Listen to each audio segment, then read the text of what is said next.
Doctor Asaram Bhargava. आज हम प्रेमचंद की कहानी कफन की तात्विक समीक्षा करेंगे। जैसा कि आप सभी जानते हैं, प्रेमचंद हिंदी साहित्य के महत्वपूर्ण लेखक थे। इन्होंने न केवल हिंदी उपन्यास बल्कि नाटक और कहानियों की भी रचना की थी। हिंदी के साथ साथ प्रेमचंद ने उर्दू भाषा में भी साहित्य रचना की थी। इनका कहानी संग्रह सोजे वतन और इस कहानी संग्रह की कहानी दुनिया का सबसे अनमोल रत्न एक देशभक्ति कहानी थी। इस कहानी संग्रह को ब्रिटिश सरकार द्वारा प्रतिबंधित कर दिया गया था। प्रेमचंद की कहानी कला पर दृष्टिपात करते हुए हम यह पाते हैं कि प्रेमचंद की शुरुआती कहानियाँ घटना प्रधान कहानियाँ थी। इनकी घटना प्रधान कहानियों में मिलाप, नेकी, देवी, अंधेर आदि कहानियाँ हैं। वहीं प्रेमचंद ने ऐतिहासिक कहानियों की भी रचना की थी। प्रेमचंद की ऐतिहासिक कहानियों में रानी सारंधा, राजा हरदौल, मर्यादा की वेदी और आल्हा आदि महत्वपूर्ण कहानियाँ हैं। प्रेमचंद ने गांधीवाद से प्रभावित होकर भी कहानियाँ लिखी थी। गांधीवाद जो पाप से घृणा करने की बात करता है, पापी से नहीं। गांधीवाद जो आदर्श की बात करता है।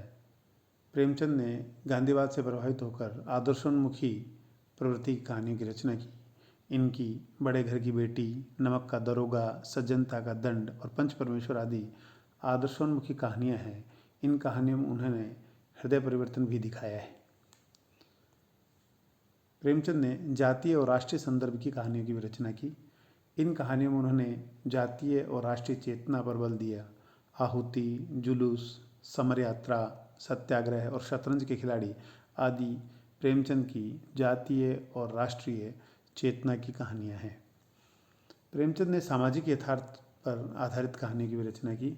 उनकी सामाजिक यथार्थवादी कहानियों में सवा सेर गेहूँ, ठाकुर का कुआं, सदगति, पूस की रात और कफन है। इन सामाजिक यथार्थवादी कहानियों में उन्होंने सामाजिक विषमताओं, आर्थिक विषमताओं आदि का चित्रण किया। यहाँ उनका दृष्टिकोण आदर्शोन्मुखी से यथार्थवाद की तरफ बढ़ा और उन्होंने यथार्थवादी, खासतौर पर सामाजिक यथार्थवादी कहानियों की रचना की। कफन कहानी 1936 में प्रकाशित हुई। इस कहानी की विषय वस्तु और कथानक इस प्रकार है कि झोंपड़े के द्वार पर घीसू और माधव अलाव तापते और आलू सेकते हैं। इस कहानी में दो प्रमुख पात्र हैं, घीसू और माधव। ये दोनों एक झोंपड़े के बाहर बैठे आग ताप रहे हैं और उसमें आलू सेक रहे हैं। अंदर झोंपड़े के अंदर माधव की पत्नी बुधिया प्रसव पीड़ा से पीड़ित है, वह करा रही है। घीसू जो कि बुधिया का ससुर है, वह कहता है बचेगी नहीं।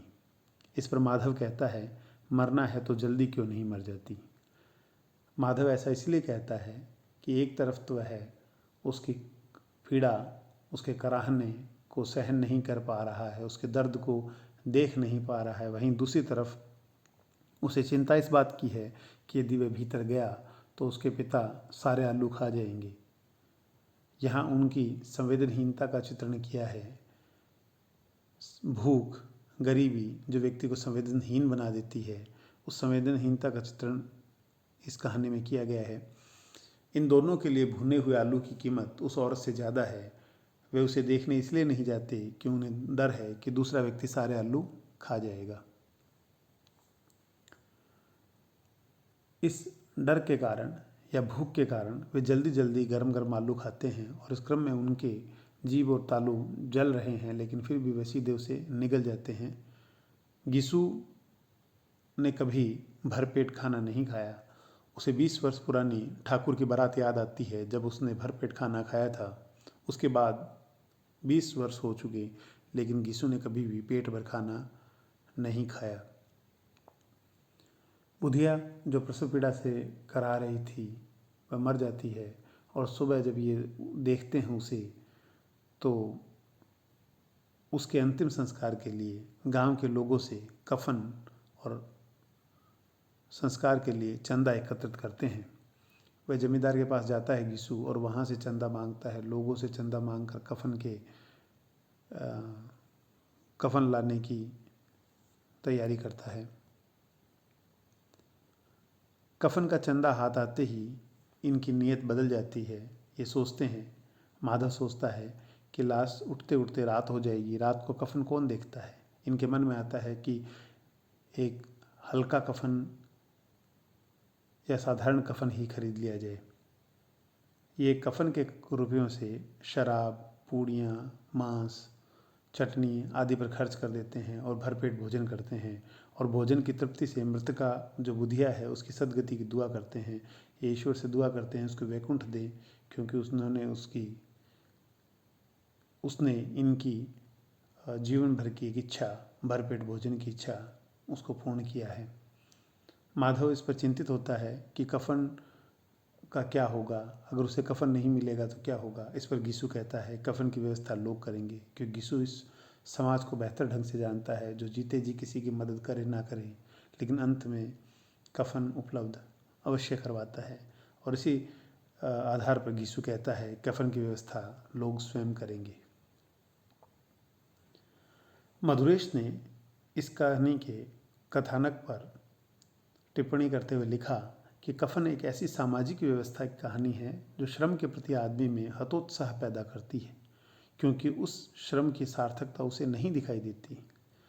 यहाँ श्रम के प्रति हतोत्साह और श्रम की सार्थकता, ये दो महत्वपूर्ण शब्द हैं। मधुरेश के अनुसार इस कहानी में घीसू और माधव को श्रम के प्रति निरुत्साही दिखाया गया है। वे ऐसा इसलिए करते हैं कि इस कहानी में प्रेमचंद ने लिखा भी है कि ये दोनों पात्र और ख़ासतौर पर घीसू वो गांव के किसानों से ज़्यादा समझदार विचारवान व्यक्ति है, क्योंकि उसे पता है किसान रात दिन मेहनत करने के बावजूद भी उनका शोषण होता है, वे ढंग से पेट पालन नहीं कर सकते, तो ऐसी स्थिति में कड़ी मेहनत करने का क्या फ़ायदा। वहीं दूसरी तरफ इस कहानी में श्रम की सार्थकता इसलिए नहीं दिखाई देती क्योंकि श्रम करने वालों का भी शोषण होता है, वे भी अपना जीवन सही ढंग से व्यतीत नहीं कर पाते। यही कारण है कि घीसू और माधव काम ढंग से नहीं करते। इस दृष्टि से देखा जाए तो इस कहानी का कथानक सुगठित है, व्यवस्थित है, रोचक है और उत्सुकतापूर्ण है। इस कथानक में लगातार उत्सुकता बनी रहती है, पाठक इससे जुड़े रहते हैं। सुगठित और व्यवस्थित कथानक की यह कहानी है। विषय वस्तु की दृष्टि से यह कहानी आर्थिक विषमताओं का चित्रण करती है। इस कहानी में चित्रित किया गया है कि समाज का एक ऐसा तबका है जो गरीब तबके का शोषण करता है, दूसरी तरफ एक ऐसा तबका है जिसके पास खाने के लिए भोजन तक नहीं है।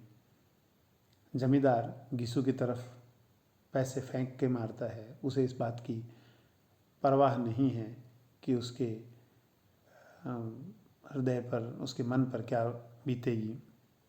इस कहानी में मजदूर वर्ग की पीड़ा का भी चित्रण किया गया है।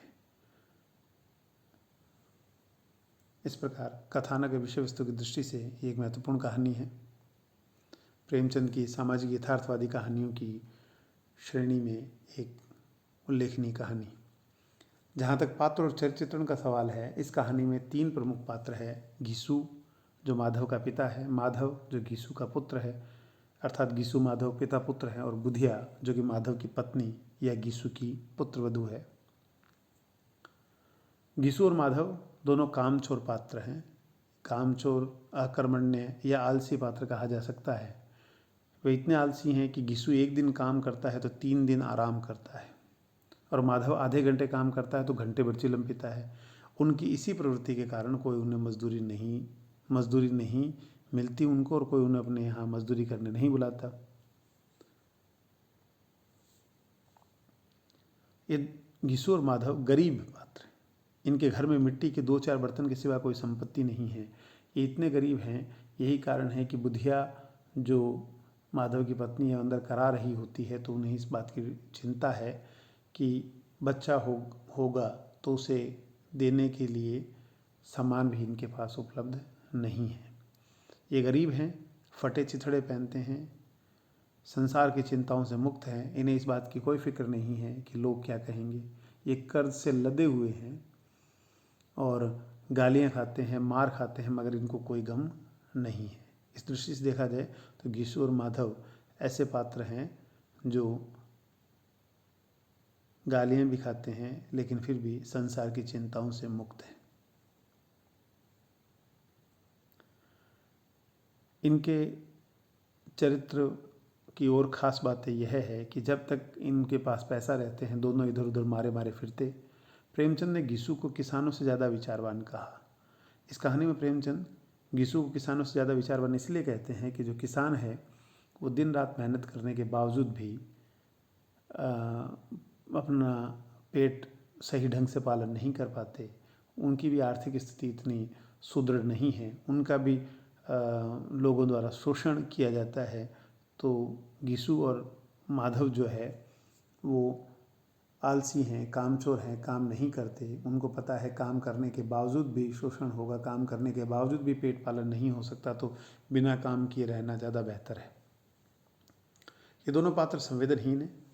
हालांकि उनकी संवेदनहीनता का कारण उनकी भूख और गरीबी है, लेकिन अंदर प्रसव पीड़ा से करा रही बुधिया के दर्द से भी ये उसे देखने नहीं जाते। इस दृष्टि से ये संवेदनहीन पात्र सिद्ध होते हैं, क्योंकि बुधिया ने आजीवन उनका पेट पालन किया। जब से बुधिया आई थी दोनों और आराम तलब हो गए थे। वे दोनों वैसे भी काम नहीं करते थे और बुधिया के आने के बाद इन्होंने और भी काम करना बंद कर दिया। और जब कोई इनको काम के लिए बुलाता तो उसे दुगनी मजदूरी मांगते। दुगनी मजदूरी मांगने के कारण कोई व्यक्ति इनको दोबारा काम पे नहीं बुलाता और ये आराम फरमाते रहते। इस कहानी के पात्रों में बुधिया भी एक महत्वपूर्ण पात्र है। हालांकि बुधिया के कोई संवाद इस कहानी में नहीं है, ना ही बुधिया का चरित्र स्पष्ट रूप से सामने आया है। प्रेमचंद ने या घीसू और माधव ने बुधिया के चरित्र का चित्रण किया है। या यूँ कह सकते हैं कि प्रेमचंद और घीसू माधव की उक्तियों के द्वारा ही बुधिया के चरित्र को समझा जा सकता है। बुधिया परिवार में एक व्यवस्था की नींव डालती है, वह घीसू और माधव का पेट पालती है। घीसू उसके बारे में कहता है कि उसने किसी को सताया नहीं, किसी को दबाया नहीं। इस दृष्टि से वह एक श्रेष्ठ या आदर्श स्त्री है। और मरते मरते घीसू और माधव की ज़िंदगी की सबसे बड़ी लालसा पेट भर भोजन वो पूरा कर गई और दुख झेल कर उस बुधिया की मृत्यु होती है। इस प्रकार हम देखते हैं इस कहानी के पात्रों में घीसू, माधव और बुधिया महत्वपूर्ण पात्र हैं और प्रेमचंद ने इनके चरित्र को सही ढंग से चित्रित किया है। जहाँ तक कहानी में संवादों का प्रश्न है, इस कहानी के संवाद कथा को गति देने वाले हैं। घीसू ने कहा, मालूम होता है बचेगी नहीं। ये संवाद उस समय का है जब घीसू और माधव झोंपड़ी के बाहर बैठे अलाव ताप रहे हैं, आलू सेक रहे हैं और अंदर बुधिया प्रसव पीड़ा से पीड़ित है। और घीसू उनसे कहता है माधव से कि मालूम होता है बचेगी नहीं, सारा दिन दौड़ते भागते हो गया, जा देख तो आ। माधव चिढ़कर बोलता है, मरना ही तो है, जल्दी मर क्यों नहीं जाती, देख कर क्या करूं। घीसू कहता है, बड़ा बेदर्द है बे, साल भर जिसके साथ सुख चैन से रहा उसी के साथ इतनी बेवफाई। माधव बोलता है, तो मुझसे तो उसका तड़पना और हाथ पांव पटकना नहीं देखा जाता। यहाँ ये संवाद चरित्र उद्घाटक संवाद है, जिसमें वो एक तरफ संवेदनहीन दिखाई दे रहे हैं, लेकिन साथ साथ माधव यह बता रहा है कि वह बुधिया का तड़पना और हाथ पांव पटकना देख नहीं सकता।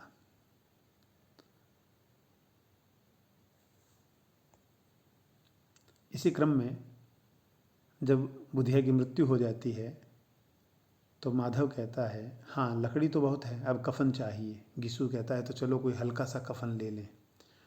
माधव कहता है, हाँ और क्या, लाश उठते उठते रात हो जाएगी, रात को कफन कौन देखता है। घीसू कहता है, कैसा बुरा रिवाज है, जीते जी तन ढांकने को चिथड़ा भी ना मिले और उसे मरने को नया कफन चाहिए।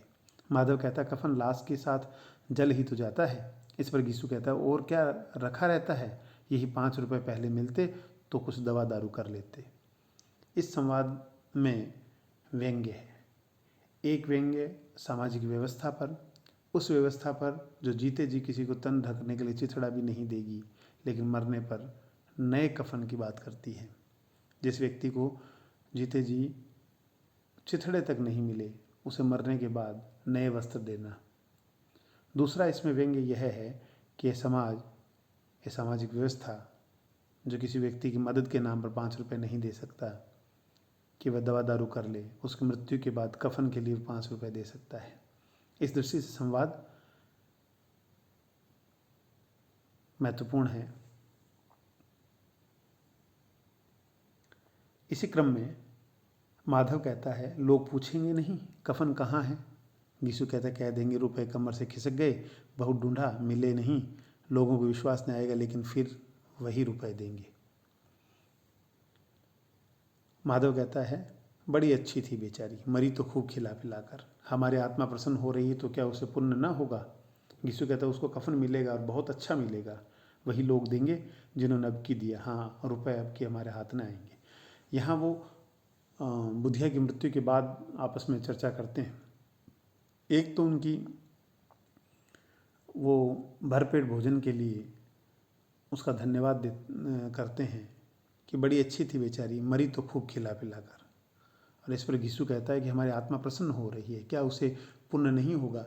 यहाँ जहाँ एक तरफ वो उस व्यवस्था पर व्यंग्य कर रहे हैं, वहीं दूसरी तरफ इस संवाद के माध्यम से गीसु और माधव का चरित्र भी स्पष्ट हो रहा है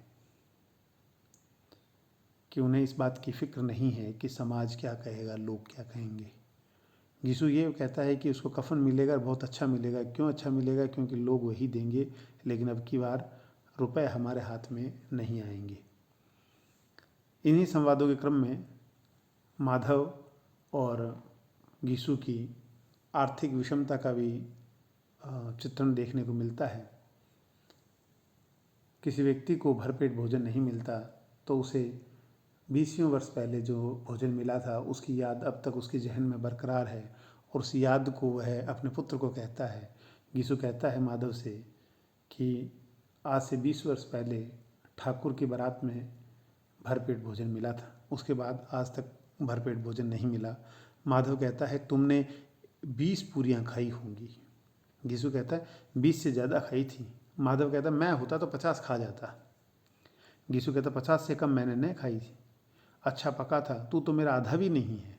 तात्पर्य यह है कि यहाँ संवाद संक्षिप्त है, साथ ही संवाद उनके चरित्र का उद्घाटन करते हैं, साथ ही वे पात्र क्योंकि भूखे हैं और उन्हें भरपेट भोजन नहीं मिला तो उनके लिए भोजन ही अपने आप में कथा का हिस्सा है।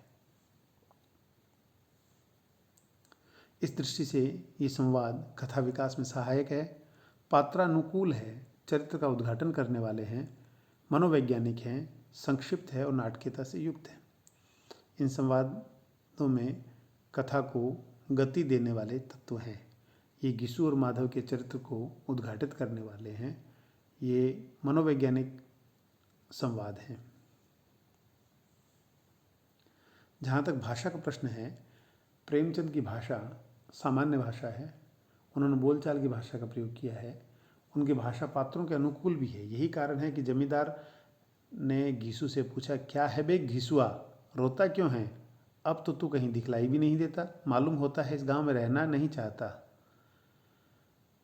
तो जमींदार की भाषा घमंड की भाषा है, जो घिसु को घिसुआ कहकर पुकारता है और उसे गांव में नहीं रहने तक की धमकी देता है।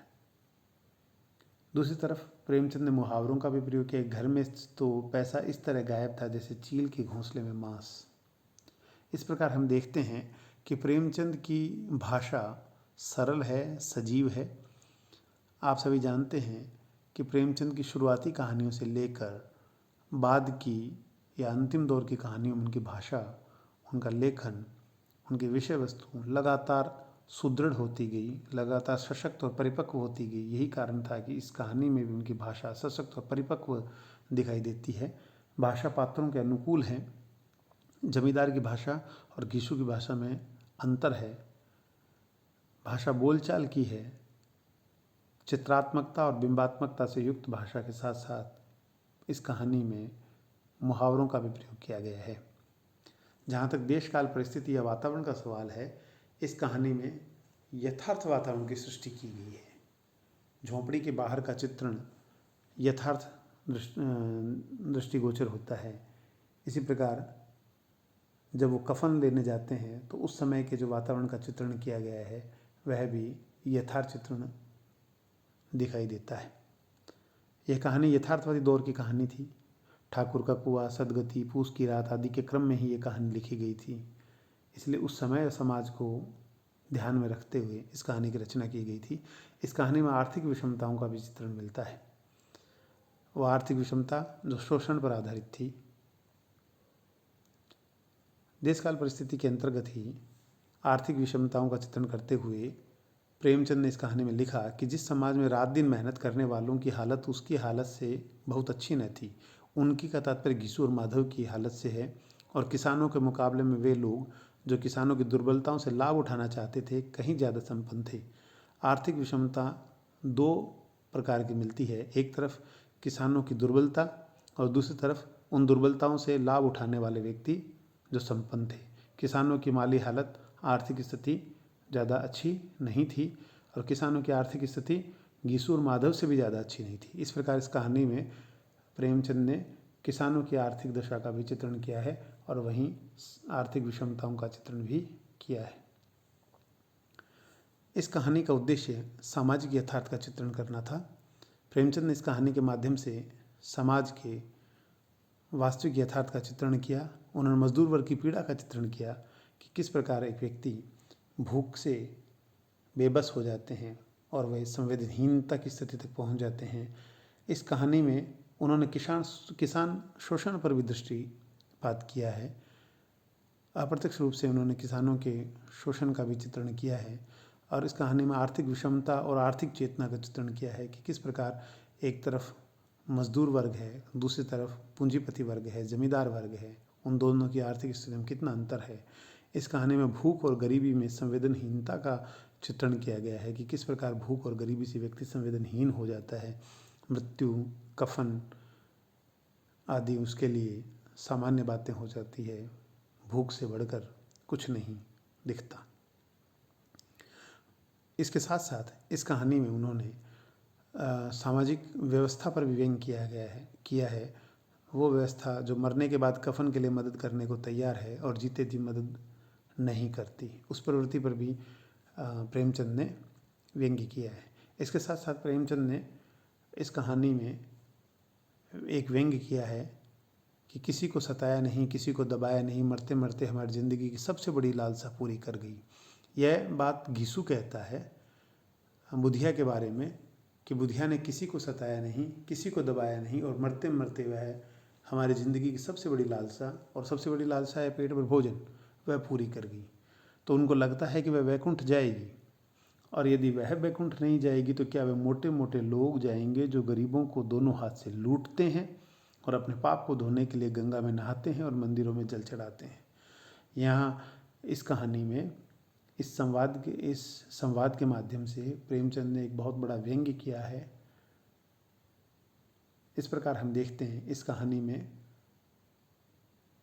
विषय वस्तु, भाषा, संवाद, उद्देश्य, देशकाल परिस्थितियों की दृष्टि से यह कहानी एक महत्वपूर्ण कहानी है और प्रेमचंद की सामाजिक यथार्थवादी कहानी होने के नाते इस कहानी ने अपने समय और समाज का चित्रण किया है, आर्थिक विषमताओं का चित्रण किया है, भूख और गरीबी से बेबस होते संवेदनहीन पात्रों का चित्रण किया है।